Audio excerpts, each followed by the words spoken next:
ముఖ్యమంత్రిగా ప్రమాణ స్వీకారం చేసి మొదటిసారిగా తన నియోజకవర్గానికి విచ్చేస్తున్న వివేక్ వెంకటస్వామికి ఘన స్వాగతం పలికిన పార్టీ శ్రేణులు, అభిమానులు. కార్మిక, ఉపాధి, మైనింగ్ శాఖ మంత్రిగా మొదటిసారిగా చెన్నూరు నియోజకవర్గంలో పర్యటించడానికి వెళ్తూ మార్గం మధ్యలో గోదావరికని జీఎం ఆఫీస్ సమీపంలోని తన తండ్రి కాకా వెంకటస్వామి విగ్రహానికి పూలమాల వేసి నివాళులు అర్పించారు.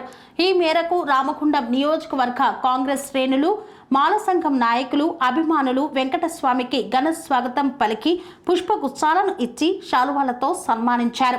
ఈ సందర్భంగా మంత్రి వివేక్ వెంకటస్వామి మాట్లాడుతూ పెద్దపల్లి పార్లమెంటు పరిధిలో కాకా వెంకటస్వామి కుటుంబానికి గత 40 సంవత్సరాలుగా ప్రజలంతా వెన్నుదన్నుగా నిలుస్తూ వస్తున్నారని తెలిపారు. తన తండ్రి కాకా వెంకటస్వామి పెద్దపల్లి ఎంపీగా 3 సార్లు ఎన్నికై ఈ ప్రాంత పేద ప్రజల అభ్యున్నతి కోసం పనిచేశారని, కేంద్ర కార్మిక శాఖ మంత్రిగా కార్మికులకు పెన్షన్ ఇప్పించడంలో సీఎంఆర్ఎఫ్ ఆఫీస్ ఏర్పాటుకు కృషి చేశారని తెలిపారు. ఇప్పుడు మంత్రిగా అవకాశం వచ్చిందని, మంత్రిగా రాష్ట్ర ప్రజల అవసరాలను తీర్చే విధంగా పనిచేస్తానని వివేక్ వెంకటస్వామి పేర్కొన్నారు. ఈ స్వాగత కార్యక్రమంలో కాంగ్రెస్ పార్టీ నాయకులు పి మల్లికార్జున్, కామా విజయ్, పాఖాని గోవర్ధన్, నర్సింగ్ దొర తదితరులు పాల్గొన్నారు. కాకా వెంకటస్వామి గారు యూనియన్ మినిస్టర్గా ఉన్నప్పుడు సింగరేణి సంస్థను కాపాడి 1,00,000 ఉద్యోగాలు కాపాడడం జరిగింది. సింగరేణి కార్మికులు ఎప్పుడు కూడా కాకా వెంకటస్వామి గారు పెన్షన్ ఫండ్ అయినా కానీ, సిఎంపిఎఫ్ ఆఫీస్ అయినా కానీ, ఇవన్నీ కూడా కేవలం కార్మికులకు న్యాయం చేయాలని చెప్పి ఆ రోజులలో కొట్లాడిన కాకా వెంకటస్వామి గారు సింగరేణి ప్రజలు, రామగుండం ప్రజలు అందరూ కూడా కాకా వెంకటస్వామిని గుండెల్లో పెట్టుకున్నారు. అందు గురించి ఈ ప్రాంతంలో పెద్దపల్లి పార్లమెంట్ నియోజకవర్గంలో 40 సంవత్సరాల నుంచి కేవలం కాకా కుటుంబం నుంచి గెలవడం జరిగింది. వారు 3 సార్లు గెలిచినారు, నేను ఒకసారి గెలిచిన, మా కుమారుడు వంశీ ఒకసారి గెలిచిన. వంశీ కూడా ఎంపీ అయిన తర్వాత ఇక్కడ కార్మికులకు, రిటైర్డ్ కార్మికులకు పెన్షన్ కావాలి, ఇక్కడ రామగుండం రైల్వే స్టేషన్ని అభివృద్ధి చేయాలి, సెంట్రల్ గవర్నమెంట్ స్కీమ్స్ అన్నీ కూడా ఈ ప్రాంతంలో రావాలని చెప్పి కృషి చేస్తున్నాడు. నేను కూడా ఎంపీగా ఉన్నప్పుడు నాకు ఒక అవకాశం వచ్చింది. ఈ ప్రాంతంలో రామగుండం ఫర్టిలైజర్ ప్లాంట్ ఏదైతే మూతి వేశారో ఆ రోజులలో మన్మోహన్ సింగ్ గారితో మాట్లాడి 10,000 కోట్ల రూపాయలు రుణమాఫీ చేయించి ఈ రామగుండం ఫర్టిలైజర్ ఫ్యాక్టరీని రీఓపెన్ చేయడం జరిగింది. ఇవన్నీ సేవలు కూడా కేవలము పెద్దపల్లి పార్లమెంట్ ప్రజలకు సేవలు అందించాలి, వారి సమస్యలు పరిష్కరించాలి అని చెప్పి ఎప్పుడు కూడా కాగా కుటుంబం పనిచేస్తుంది. ఎవరు ఏమనుకున్నా కానీ ఈ ప్రాంత ప్రజలందరూ కూడా వారి ప్రేమతోనే మేము ముందుకు వెళ్తున్నాము. ఆ ప్రేమ ఈరోజు కూడా మళ్ళీ ఒక అవకాశం వచ్చింది.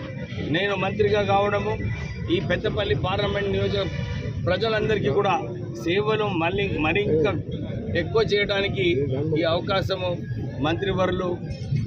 మంత్రివర్లుగా రావడము, ప్రజలందరూ కూడా ఏదైతే సమస్యలు ఉన్నాయో డెఫినెట్లీ వాళ్ళందరికీ కూడా అండగా ఉండి వారికి పని చేస్తానని చెప్పి మరొకసారి వారికి భరోసా ఇప్పిస్తాను.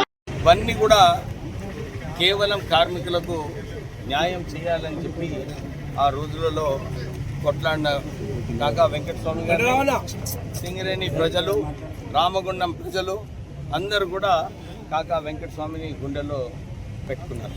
అందు గురించి ఈ ప్రాంతంలో పెద్దపల్లి పార్లమెంట్ నియోజకవర్గంలో 40 సంవత్సరాల నుంచి కేవలం కాకా కుటుంబం నుంచి గెలవడం జరిగింది. వారు 3 సార్లు గెలిచినారు, నేను ఒకసారి గెలిచిన, ఇప్పుడు మా కుమారుడు వంశీ ఒకసారి గెలిచిన. వంశీ కూడా ఎంపీ అయిన తర్వాత ఇక్కడ కార్మికులకు, రిటైర్డ్ కార్మికులకు పెన్షన్ కావాలి, ఇక్కడ రామగుండం రైల్వే స్టేషన్ని అభివృద్ధి చేయాలి, సెంట్రల్ గవర్నమెంట్ స్కీమ్స్ అన్నీ కూడా ఈ ప్రాంతంలో రావాలని చెప్పి కృషి చేస్తున్నాడు. నేను కూడా ఎంపీగా ఉన్నప్పుడు నాకు ఒక అవకాశం వచ్చింది. ఈ ప్రాంతంలో రామగుండం ఫర్టిలైజర్ ప్లాంట్ ఏదైతే మూతి వేశారో ఆ రోజులలో మన్మోహన్ సింగ్ గారితో మాట్లాడి 10,000 కోట్ల రూపాయలు రుణమాఫీ చేయించి ఈ రామగుండం ఫర్టిలైజర్ ఫ్యాక్టరీని రీఓపెన్ చేయడం జరిగింది. ఎవరు ఏమనుకున్నా కానీ ఈ ప్రాంత ప్రజలందరూ కూడా వారి ప్రేమతోనే మేము ముందుకు వెళ్తున్నాం.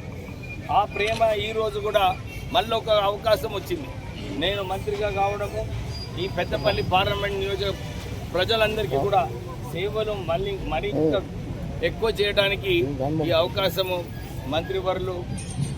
మంత్రివర్లుగా రావడము, ప్రజలందరూ కూడా ఏదైతే సమస్యలు ఉన్నాయో డెఫినెట్లీ వాళ్ళందరికీ కూడా అండగా ఉండి వారికి పనిచేస్తానని చెప్పి మరొకసారి వారికి భరోసా ఇప్పిస్తాను. కన్స్ట్రక్షన్ రంగాలలో దశాబ్దపు అనుభవంతో కస్టమర్ల మరియు శ్రేయోభిలాషుల మన్ననలను నమ్మకాన్ని గెలుపొందిన సంస్థ విఆర్ఆర్ కన్స్ట్రక్షన్స్. నాణ్యతకు నమ్మకానికి మారుపేరు VRR constructions. Independent houses, apartments, villas అన్ని రకాల హంగులతో అలరించే అద్భుతమైన వెంచర్స్ తో పాటు అందరికీ అందుబాటు ధరలో సొంత ఇంటి కలను సాకారం చేసే నమ్మకమైన సంస్థ VRR constructions. Please visit VRR Constructions, Varatex Plaza near Radhika Theatre, ECL X Road, Hyderabad. Call to 9100885551 9100885559.